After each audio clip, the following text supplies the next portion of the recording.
Good day, everyone. March 30 today, and you're looking at the Swiss versus the Japanese yen. Follow up on one of our positions. This one is a bearish position, and we actually divided this one into two parts. We had the first round that we had a staggering movement of almost 500 pip in profit. That's what we've made all the way from 115.80 to 111. Now, from that point on, I noticed that price is starting to go into a sideways movement, and I decided to basically close that position, take the profit, and wait on the sideline for further developments. And those further developments actually came quite quickly when price initially failed to break the 111.10 here. But a little bit later on, it actually did, and it broke below the 111.10, and it actually closed the weekly bar below that level. So just remember that's a significant. Usually, that's a significant sign. Now later on, it came back, right? It came back on the daily. On the daily perspective here, it came back and hit again the 111.91, which we saw earlier was basically breaking the upside movement.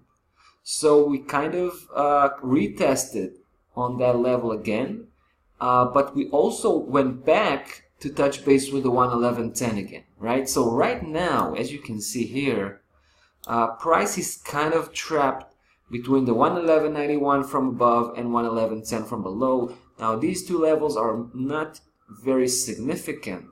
The whole setup here is a local setup, and these levels are minor compared to the blue levels, but still you can see how the effect of these levels taking shape on price. But I do believe that we should be prepared for a breakdown. I think the 111.10 is going to cave in, and price will resume the downside movement, the downside momentum that was that was taking place ever since the high at 118.50. That was back at the beginning of February. Now this downside movement had not reached its target, and definitely not reached its final destination according to our technical picture, of course. Now let me show you again why I think that we will get back to that downside movement, mostly because of the close we had here below the 111.10 from coming from the weekly perspective. Take a look at that, and you can see here there was a clear close of the weekly bar below 111.10. Now the only problem we're gonna have here with regard to this bearish conviction is if price, if this weekly bar, I'm talking about this current week, is going to close back above the 111.10. If that happens, I will quickly pull off this position and look for opportunity somewhere else, but because that's not going to be a positive sign. All right, so there you go. We're going to continue following up on this bearish position that we have in place. Don't forget, we're aiming at 107.62. That's our final destination. That's actually the previous major low. And we're also focusing on the 109.50 for partial execution.